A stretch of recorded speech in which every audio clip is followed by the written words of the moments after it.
Finisher और chase master. अगर आप एक क्रिकेट फैन हैं तो आपने भी ये दो शब्द अपनी जिंदगी में ना जाने कितनी बार सुने होंगे, क्योंकि जहां फिनिशर शब्द का प्रयोग होता था महेंद्र सिंह धोनी के लिए, तो वहीं चेज मास्टर शब्द का प्रयोग आज भी होता है king of cricket Virat Kohli के लिए। पर यहीं पे एक सवाल ये उठता है कि क्या सच में जब बात इंडियन क्रिकेट में चेज की आती है, दूसरी इनिंग में बैटिंग करते हुए स्कोर का पीछा करने की आती है, तो क्या धोनी और कोहली ही हमेशा भारत के तुरुप के साबित हुए? जवाब है नहीं, बिल्कुल नहीं। हां, दो पल के लिए यह जरूर कहा जा सकता है कि ये इस काम में माहिर थे, लेकिन ऐसा भी नहीं है कि और कोई माहिर नहीं था। और जब मैं कोई और कहता हूं तो कुछ लोग में भी युवराज सिंह का नाम अपने जहन में लाने लगेंगे, पर माफ कीजिएगा, मैं बात कर रहा हूं the hitman of Indian team Rohit Sharma की। यूं तो हमने रोहित शर्मा के पूरे करियर को हमेशा दो ही नजरियों से देखा, पहला one of the best hitter और दूसरा one of the best opener. इसके अलावा और कोई भी टैग हमने रोहित के नाम के साथ कभी नहीं जोड़े।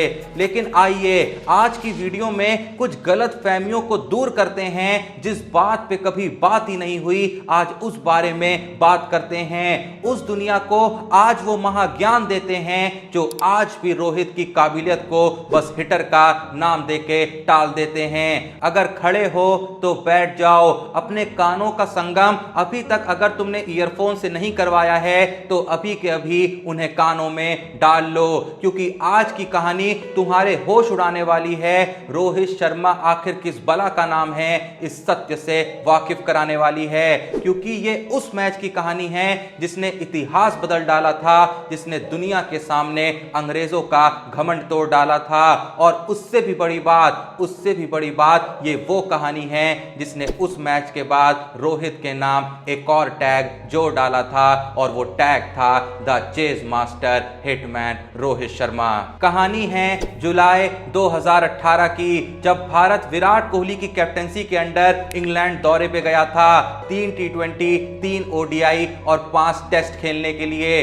टूर की शुरुआत होनी थी T20 सीरीज से, फिर खेली जानी थी ODI सीरीज और फिर टूर का अंत होना था टेस्ट सीरीज से। इस बात में कोई शक नहीं था कि ये उस वक्त भारत का सबसे टफ टूर माना जा रहा था, लेकिन भारतीय टीम में ऐसी कोई कमी नहीं थी कि वो इस मुश्किल टूर को आसान ना बना सकें, क्योंकि इस टीम में जोश दिखाने का बूदा भी था और होश संभालने की अकल भी।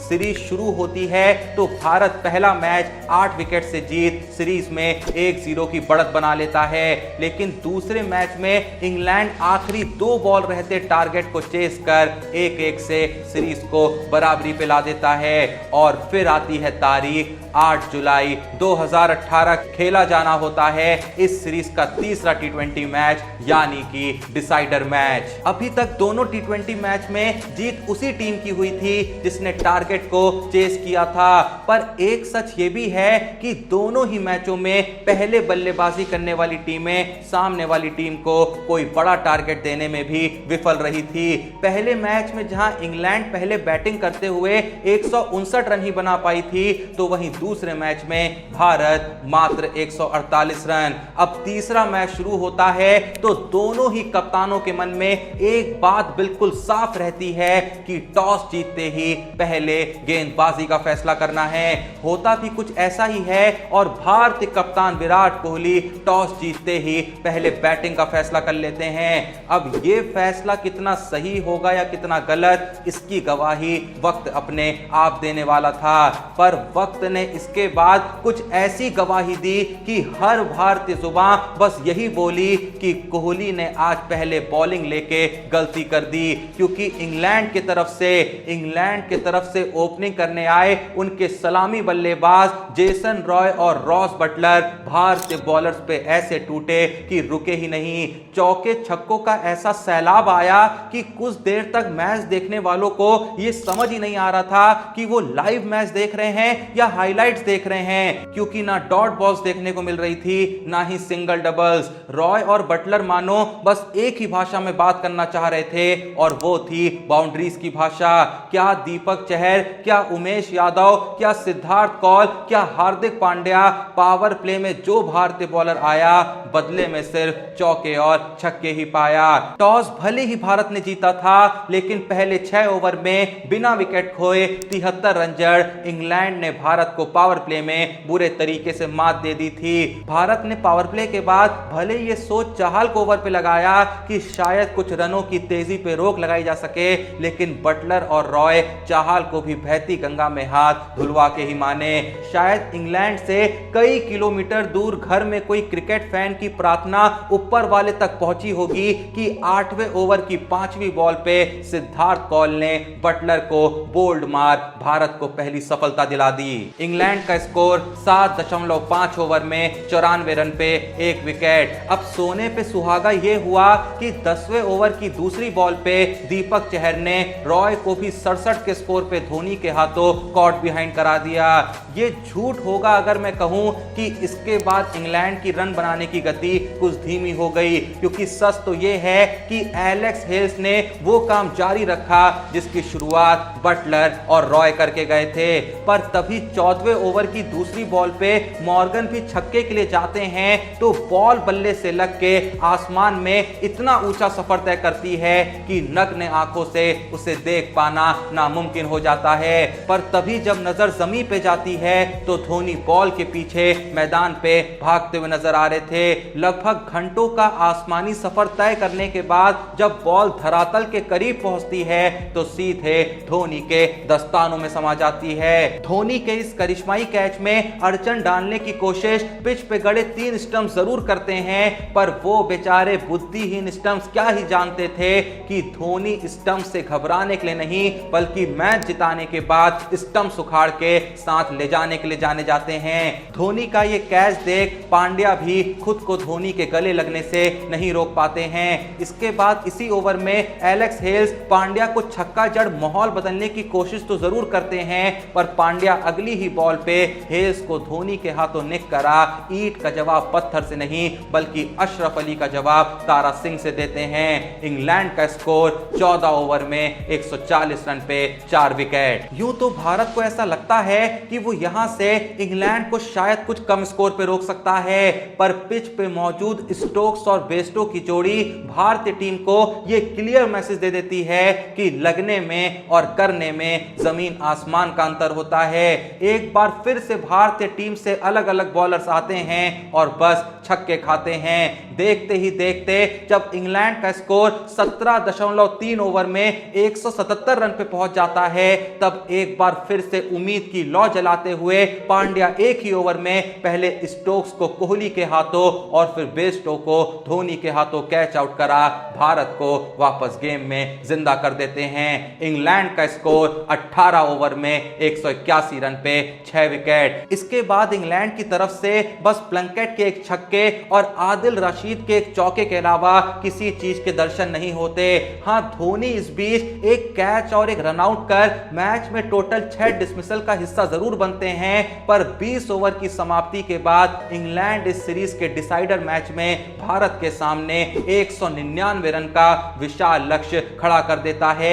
एक ऐसा लक्ष्य जिसके आसपास भी इस सीरीज में किसी टीम ने दूसरी टीम को टारगेट नहीं दिया था। भारतीय फैंस जरूर थोड़ा घबराए हुए थे, पर इंग्लैंड की टीम ये भली भांति जानती थी कि जो कभी नहीं हुआ भारत वही करने के लिए तो जाना जाता था। भारत की पारी शुरू होती है तो ओपनिंग ले आती है उस वक्त की वर्ल्ड की सबसे धाकड़ ओपनिंग जोड़ी शिखर धवन और रोहित शर्मा की। इस मैच में आगे क्या धमाका होने वाला है इसका अंदाजा रोहित शर्मा इंग्लैंड की टीम को इनिंग की तीसरी ही बॉल पे छक्का चढ़ के दे देते हैं, पर इस छक्के की खुशी में भारतीय फैंस बस सम्मिलित हुए थे, मानो मोमबत्ती बुझा के बस केक काटने ही वाले थे कि तभी तीसरे ओवर की पहली ही बॉल पे धवन एक खराब बॉल पे अपना विकेट फेंक देते हैं और इसी के साथ रोहित के छक्के से जो सेलिब्रेशन स्टार्ट ही हुआ था वो अचानक से मातम में बदल जाता है। लेकिन धवन चले चले गए तो इसका मतलब ये थोड़ी कि रोहित मौन हो जाएंगे। धवन के जाने के बाद रोहित ने ऐसा रौद्र रूप पकड़ा कि फील्डरों की बस खोपड़ियां ही इधर उधर घूमती दिखाई दे रही थी, क्योंकि रोहित के लंबे लंबे छक्कों के सामने वो बेचारे खोपड़ियां घुमाने के अलावा और कर भी क्या सकते थे। रोहित को देख दूसरे एंड से केएल राहुल भी सुर से सुर मिलाते हुए अपने छक्कों का खाता खोल देते हैं, पर यह खाता भी खुला ही था कि छठे ओवर की दूसरी बॉल पे जॉर्डन एक लाजवाब कैच पकड़ राहुल को पवेलियन का रास्ता दिखा देते हैं। भारत का स्कोर 5.2 ओवर में 62 रन पे 2 विकेट। अब देखने में तो ऐसा जरूर लग रहा था कि रन रेट काफी अच्छा चल रहा है, पर विकेट भी साथ साथ दम तोड़ रहे थे। और जब लक्ष्य 199 का हो तो आपको सिर्फ हिटिंग नहीं करनी होती है, बल्कि हिटिंग करते रहनी होती है। हाँ, चेहरे मायूस थे, उम्मीदें टूट रही थी, पर इन उम्मीदों को वापस से जिंदा करने अब पिच पे मौजूद थी भारत के दिल और जान की जोड़ी, यानी रोहित और विराट की जोड़ी। अब यहां से वही होना था जो करने के लिए रोहित और कोहली की जोड़ी जानी जाती है। एक तरफ से जहां कोहली विकेट को रोके रखते हैं तो दूसरी तरफ से रोहित बॉलरों को फोड़े रखते हैं। अगर आपको यह जानना है कि बेबसी किसे कहते हैं तो आप इस वक्त पे इंग्लैंड के बॉलरों के चेहरे निहार के इसका अंदाजा लगा सकते थे। वक्त बीता तो कोहली ने भी अपना 5वां गियर ऑन कर छक्कों का तांता लगाना शुरू कर दिया। असली दृश्य तो तब देखने को मिला जब प्लंकेट की एक बॉल पे कोहली ने कवर्स पे हेलीकॉप्टर शॉट मार 6 डाला, लेकिन कोहली का हेलीकॉप्टर क्या उड़ा, मैच में मात्र 32 बॉल रहते कोहली की पारी ही क्रैश हो गई। जॉर्डन का अपनी ही बॉल पे लिया गया एक शानदार कैच फिर से भारत की जीत के रास्ते का रोड़ा बन गया। भारत को अब जरूरत थी 31 बॉलों पे 48 रनों की, पर रोहित अब भी खड़े थे और मानो ऐसे खड़े थे कि ड्रेसिंग रूम से आज ये सोच के आए हो कि साला आज इन अंग्रेजों से 4 गुना लगान ना वसूलाना तो मेरा नाम भी रोहित शर्मा नहीं। बस फिर क्या, एक तरफ से रोहित बज रहे थे, दूसरी तरफ से हार्दिक बज रहे थे, और हार्दिक तो ऐसे खड़े खड़े छक्के लगा रहे थे कि 2 पल के लिए ये समझ में ही नहीं आ रहा था कि पिच पे पहले से रोहित टिके हैं या हार्दिक। देखते ही देखते इन दोनों की विस्फोटक पार्टनरशिप ने इस मैच को रोमांचक से मात्र औपचारिकता की तरफ ला दिया था। और जब भारत को जरूरत होती है 11 बॉलों पे मात्र 5 रनों की, तो रोहित एक सिंगल ले अपने शतक को कंप्लीट कर एक बार वापस से मैदान पे मौजूद हर अंग्रेज को यह संदेशा पहुंचा देते हैं कि कहा था ना, आज अगर सबसे 4 गुना लगान न वसूला तो मेरा नाम भी रोहित शर्मा नहीं। रोहित का यह शतक मात्र 56 बॉलों में आया था, जिसमें 11 चौके और 5 गगनचुंबी छक्के भी शामिल थे। अब इस मैच में जो भी फॉर्मेलिटी बची थी वो हार्दिक पांड्या एक लंबा छक्का जड़ खत्म कर देते हैं, जिसके साथ इंग्लैंड की भारत को सीरीज हारने की वो ख्वाहिश भी खत्म हो जाती है जो वो इस मैच के शुरुआत से अपने दिमाग में पाले हुए थे। भारत इंग्लैंड को इंग्लैंड में ही 2-1 से सीरीज हरा अपना परचम पूरे विश्व में लहरा रहा होता है, और इसे लहराने वाला एक ही इंसान होता है, द हिटमैन रोहित शर्मा, जिसने बता दिया था कि वो सिर्फ ओपनर या हिटर नहीं है, बल्कि उसका एक और नाम है, जैसा मैंने वीडियो की शुरुआत में कहा था, the chase master hitman Rohit Sharma. खैर, जो भी ये वीडियो देख रहा है, क्या आपको लगता है कि हमें रोहित शर्मा के इस वर्जन के दर्शन वर्ल्ड कप 2023 में भी होंगे? अगर आप भी उन लोगों में से हैं जिनको ये भरोसा है तो प्लीज कमेंट में जरूर बताइएगा। इस वीडियो को ज्यादा से ज्यादा लोगों तक शेयर करिएगा, और अगर ऐसी ही कमाल की स्टोरीज आप आगे भी देखना चाहते हैं तो वीडियो को लाइक भी करिएगा, कमेंट में भी बताइएगा, और सेम टाइम पे हमें सपोर्ट करने के लिए इस चैनल को सब्सक्राइब करिएगा। बाकी मिलते हैं नेक्स्ट वीडियो में, तब तक के लिए जय हिंद, धन्यवाद।